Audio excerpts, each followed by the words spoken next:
Olá, eu sou Daniel Amado e vamos falar nessa videoaula sobre a formação em práticas integrativas e complementares em saúde e terapias complementares no Brasil. Um ponto importante ao tratar deste assunto é diferenciar algumas questões. Um ponto é a formação no campo das práticas integrativas e também de outras terapias complementares. Outra coisa é o reconhecimento de terapias. Um outro assunto é o reconhecimento das profissões e das ocupações. Um outro assunto ainda é a atuação dessas profissões e ocupações no SUS. E aí entra a discussão do currículo de formação mínima para atuar no SUS. E uma coisa que sempre perguntam muito são as formas de contratação do Sistema Único de Saúde. Vamos conversar sobre isso?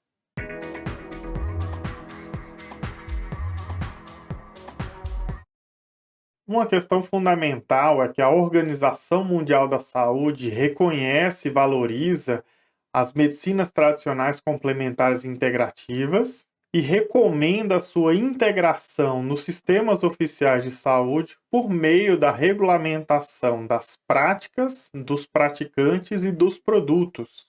Somente com a regulamentação adequada dessas questões é que as medicinas tradicionais complementares e integrativas elas podem evoluir no país.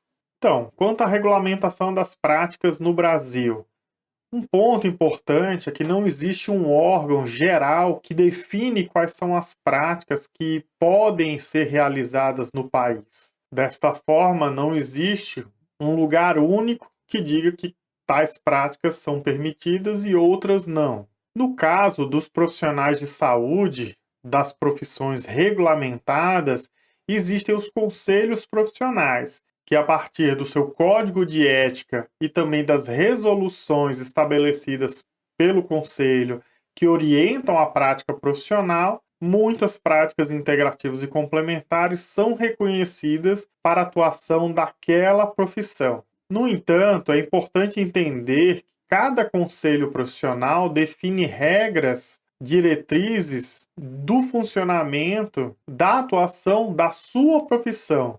Não cabe a nenhum conselho profissional estabelecer as práticas de outros profissionais regulamentados ou de outras ocupações na área da saúde.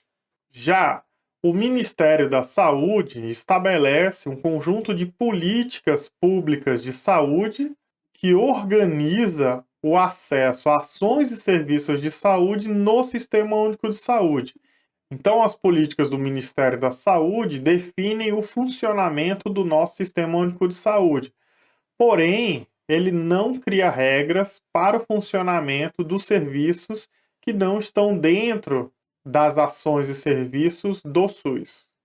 Com isso, a Política Nacional de Práticas Integrativas e Complementares no SUS, a PNPIC, estabelece um conjunto de diretrizes, objetivos e responsabilidades para a organização do Sistema Único de Saúde e a oferta das práticas integrativas pelo órgão federal, estadual e municipal. Desta forma, a PNPIC institui e reconhece 29 práticas para serem adotadas no Sistema Único de Saúde e não criam regras específicas para práticas que não estão no SUS. Esse é um ponto fundamental para a gente entender o que são as práticas integrativas e complementares em saúde. Esse termo, PICS, ele foi implementado a partir da criação da PNPIC, e ele estabelece práticas que fazem parte dessa política. Ou seja, o termo PICS não pode ser utilizado como sinônimo de todas as terapias complementares ou tradicionais e populares. O termo PICS se refere a uma política pública que é a PNPIC. Essa é uma importante diferenciação, pois algumas medicinas tradicionais e as práticas populares são instituídas também no Sistema Único de Saúde a partir de outras políticas que são importantes, como exemplo, a política de saúde indígena e também a política de educação popular em saúde. Bem, agora vamos falar sobre a regulamentação dos praticantes aqui no Brasil.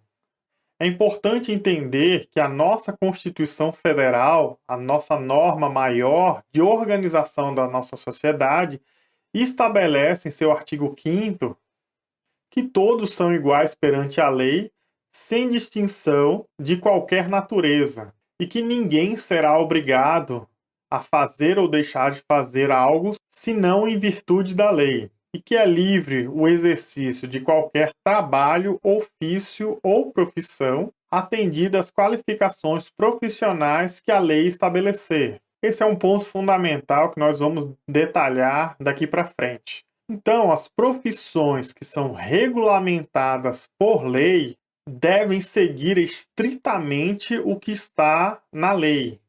Assim são as profissões de médico, fisioterapeuta, nutricionista, entre outros profissionais. Estas profissões possuem leis federais que regulamentam o seu exercício, e somente as pessoas que atenderem aos requisitos da lei podem exercê-la. Um ponto fundamental de entender é que somente a União, o Congresso Nacional, pode criar novas profissões. A Presidência da República também pode fazer projetos a partir de medidas provisórias, por exemplo, mas que devem ser avaliadas e retificadas ou não pelo Congresso Nacional. E quem não é uma profissão regulamentada, Daniel? Como é que isso funciona?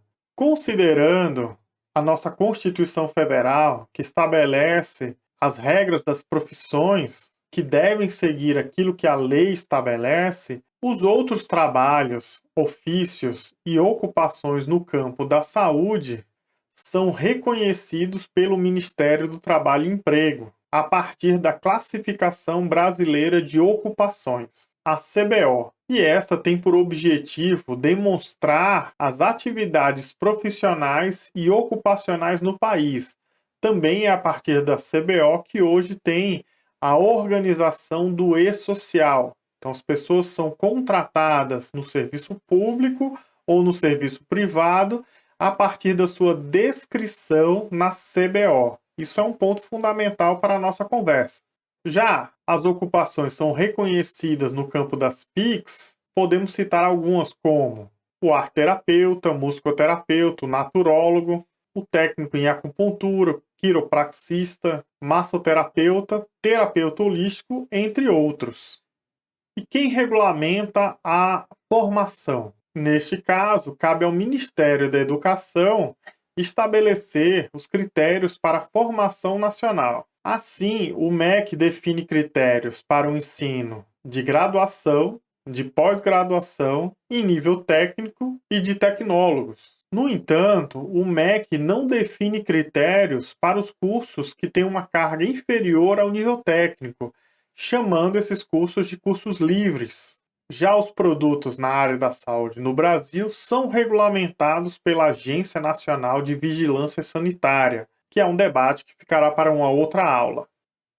Vamos falar agora sobre a formação. Um ponto de partida fundamental para discutir a formação é que a Organização Mundial da Saúde, a partir dos benchmarks, documentos produzidos por especialistas de vários países, tem estabelecido critérios mínimos de formação como uma orientação para os países. Os benchmarks estabelecem critérios pensando na integração desses profissionais nos sistemas oficiais de saúde.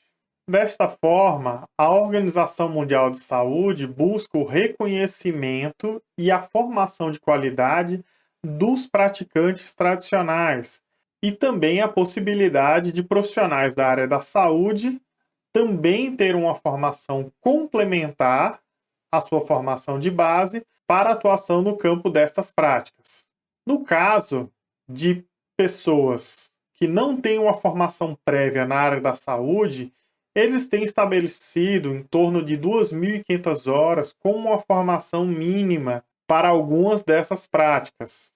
Considerando também que o objetivo é que esses profissionais atuem nos sistemas oficiais de saúde, a OMS também recomenda que 30% dessa carga horária seja na área das biomedicinas, de forma com que esse profissional formado ele consiga dialogar com os outros profissionais, como médicos, fisioterapeutas, enfermeiros, entre outros. Então, o objetivo dessa formação é que ele aprenda com qualidade a sua prática tradicional complementar, e integrativa, mas também consiga dialogar com os profissionais da biomedicina para não criar espaços alternativos de cuidado, e sim esses profissionais atuarem de forma conjunta. Nesses documentos de benchmark também estão previstos que profissionais de saúde possam fazer essa formação. E eles costumam estabelecer dois regimes. Uma formação mais ampla, aonde retira-se apenas o conhecimento já adquirido daquela profissão em biomedicina e se tem toda a carga horária para a atuação adequada daquela prática, ou formações menores direcionadas para a integração de uma prática, de uma técnica, à atuação daquela profissão. Um bom exemplo é a acupuntura, onde o benchmark da Organização Mundial de Saúde prevê a possibilidade de um acupunturista tradicional que não tem uma formação prévia na área da saúde, que se informe então como um acupunturista, mas também estabelece a possibilidade que profissionais de saúde, como médicos, enfermeiros, fisioterapeutas, odontólogos, entre outros, possam ter uma formação complementar em acupuntura para utilizar essa prática na sua atuação profissional. Desta forma, pensando numa atuação multiprofissional, a OMS estabelece esse diálogo a partir da biomedicina, que é necessário aos profissionais que vão atuar em uma equipe, que eles tenham essa linguagem da biomedicina como um padrão, como uma formação mínima. Desta forma, quando pensamos numa formação adequada para o Sistema Único de Saúde, devemos ter esse princípio como base. Então, quando eu estou buscando uma formação, eu tenho que pensar qual é o público dessa formação. Ela está voltada para profissionais de saúde, que aí eu vou adequar essa formação considerando que ele já tem uma formação prévia na área da saúde, ou essa formação são para pessoas que não têm uma formação prévia na área da saúde. Isso vai fazer diferença no meu currículo, na organização do curso. Também deve ser considerado se a formação tem o objetivo de formar pessoas habilitadas e capacitadas para atuar em equipes multiprofissionais. Caso seja, é importante que essa formação traga uma base de conhecimentos da biomedicina, habilitando esta pessoa, sem uma formação prévia na área da saúde, poder atuar nessas equipes multiprofissionais. Também é possível que a formação seja apenas voltada para a iniciativa privada de pessoas que vão atuar no seu consultório particular, por exemplo. Nesse sentido, muitas práticas não necessitam dessa formação de base, pois ele vai estar atuando apenas com a aplicação daquela medicina tradicional complementar ou integrativa. No Brasil, temos muitos tipos de formação no campo das PICs, desde cursos livres, formação em nível técnico, tecnólogo, graduação e pós-graduação. Os cursos livres têm uma grande variação de carga horária, pois o MEC não estabelece uma organização mínima para esses cursos. No caso da utilização dessas práticas por profissionais de saúde regulamentados, é importante que os próprios conselhos estabeleçam uma formação mínima para a utilização dessas práticas naquela atuação profissional. É um bom exemplo a resolução do Conselho Federal de Nutrição, que estabelece esses critérios mínimos de atuação do nutricionista. Um outro movimento importante também são as associações ligadas a várias dessas práticas que têm estabelecido também um critério mínimo de formação e, desta forma, estabelece um padrão adequado para a utilização dessas práticas pelas ocupações que não têm um conselho profissional. Já os cursos técnicos, eles devem estar de acordo com o Catálogo Nacional de Cursos Técnicos que foi estabelecido pelo MEC e pelo Conselho Nacional de Educação. E o MEC exige, mesmo em cursos EADs, que 50% da carga horária desses cursos seja presencial. Em outras palavras, cursos técnicos 100% EAD não estão de acordo com a norma do Catálogo Nacional de Cursos Técnicos. No campo das PICs, tem surgido também alguns cursos de tecnólogos na área das PICs, mas ainda são cursos muito recentes. A maior parte deles também são cursos experimentais e ainda vão ser avaliados pelo MEC. No entanto, é importante considerarmos que se o MEC exige 50% da carga presencial para os cursos de nível técnico, é importante também trazermos esses critérios para os cursos de tecnólogos. No Brasil, já temos várias graduações também para a formação de ocupações e profissões no campo das práticas integrativas e complementares. Esses cursos devem atender às exigências do MEC e também passam por todos os processos para a aprovação desses cursos e também a continuidade dos cursos existentes. Atualmente existem graduações no campo da naturologia, acupuntura, arte-terapia, musicoterapia e quiropraxia. Um ponto fundamental é que o Conselho Nacional de Saúde, a partir da resolução 569 de 8 de dezembro de 2017, estabelece critérios para a incorporação das práticas integrativas e complementares em saúde nos cursos de graduação da área da saúde. Já os cursos de pós-graduação são cursos voltados aos profissionais que têm uma graduação com o objetivo de ampliar e complementar a sua formação. Neste caso, as entidades que oferecem os cursos devem estar inscritas no MEC e também atender às exigências do Ministério. Com essas considerações, vamos discutir agora a atuação no SUS. No Brasil, o Ministério da Saúde é o responsável pela regulamentação das práticas no SUS e também pela definição das políticas nacionais de saúde. Essas políticas é que orientam os estados e o município, essas políticas é que orientam a organização do sistema e a atuação dos estados e municípios. Todavia, na nossa organização federativa, é importante dizer que estados e municípios têm a sua autonomia para a definição de suas políticas próprias, locais, desde que não sejam contrárias às políticas nacionais.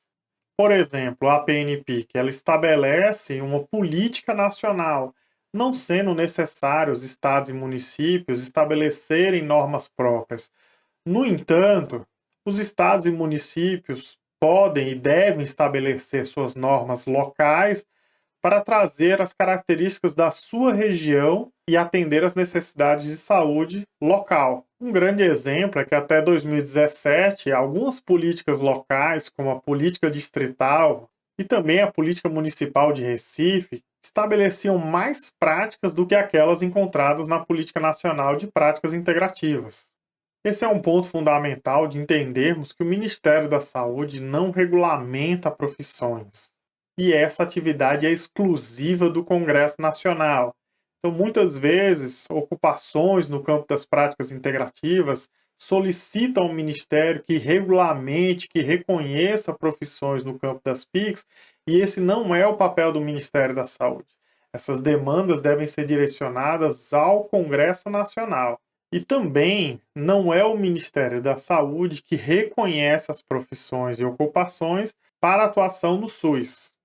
Desta forma, a PNPIC ela prevê o desenvolvimento da PNPIC em caráter multiprofissional para atender as categorias profissionais presentes no SUS e em consonância com o nível de atenção. Desta forma, a PNPIC não regulamenta nenhuma profissão, nem de nível de graduação, nem nível técnico, mas sim regulamenta as práticas que são utilizadas no Sistema Único de Saúde. E quem define nacionalmente as profissões de saúde que fazem parte das políticas nacionais?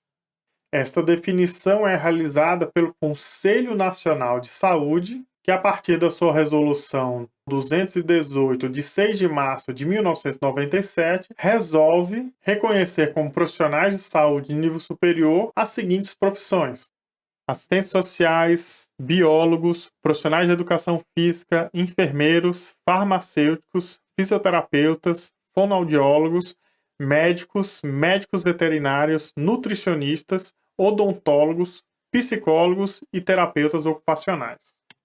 Desta forma, as políticas de saúde do Ministério da Saúde devem atender às definições do Conselho Nacional de Saúde, pensando principalmente na destinação dos recursos financeiros.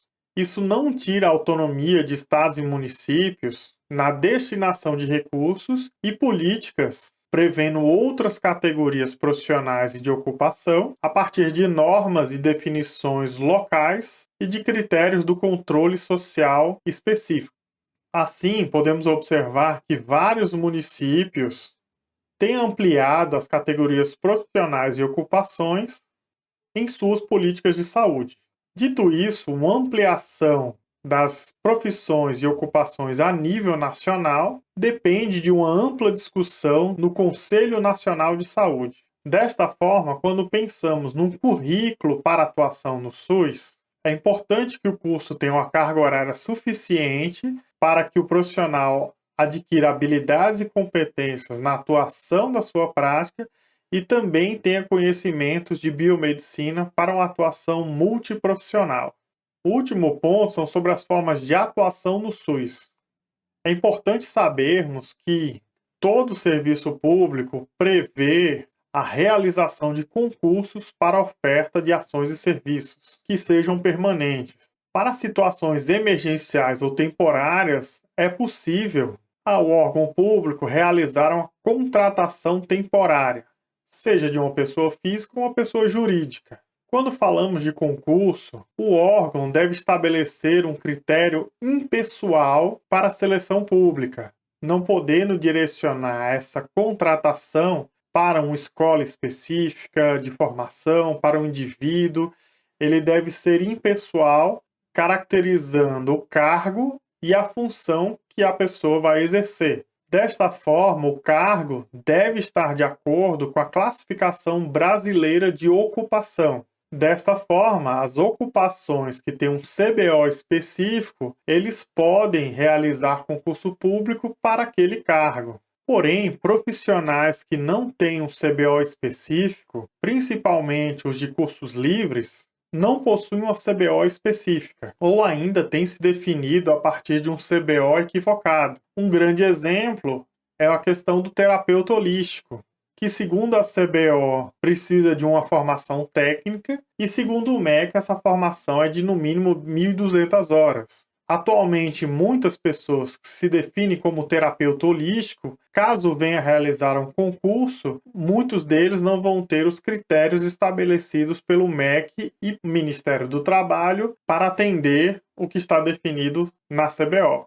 No caso dos contratos temporários, eles também devem seguir as mesmas normas que se realizam em um concurso, pensando na impessoalidade e também nos critérios do cargo a ser ocupado.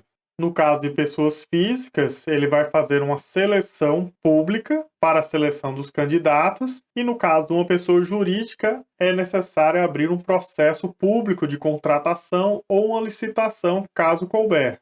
Uma outra forma muito comum de atuação no Sistema Único de Saúde são os trabalhos voluntários, que é a realidade de muitos serviços de práticas integrativas pelo país, que contam com os voluntários para o seu funcionamento. No entanto, é necessário que o município estabeleça uma política de voluntários que garanta a segurança tanto dos voluntários quanto também da população e do serviço na prestação desse serviço. Nos serviços voluntários também é importante definir um responsável técnico que vai acompanhar aquela atuação voluntária, não podendo os próprios voluntários serem os responsáveis técnicos daquele serviço. Esses são alguns pontos para o nosso debate e ainda temos muitos desafios. Eu espero em outros vídeos podemos aprofundar cada um desses assuntos, principalmente a partir das suas dúvidas. Deixe aqui suas dúvidas, seu comentário, para que a gente possa aprofundar em cada uma das questões. E também aprofundarmos em outros assuntos, como as práticas populares de cuidado e as medicinas tradicionais brasileiras. Você tem gostado dos nossos vídeos e do nosso conteúdo e você também quer apoiar? Checa aqui no link na descrição como apoiar essa iniciativa, esse trabalho que estamos fazendo. E não se esqueça de se inscrever, ativar o sininho para receber as notificações de novos conteúdos.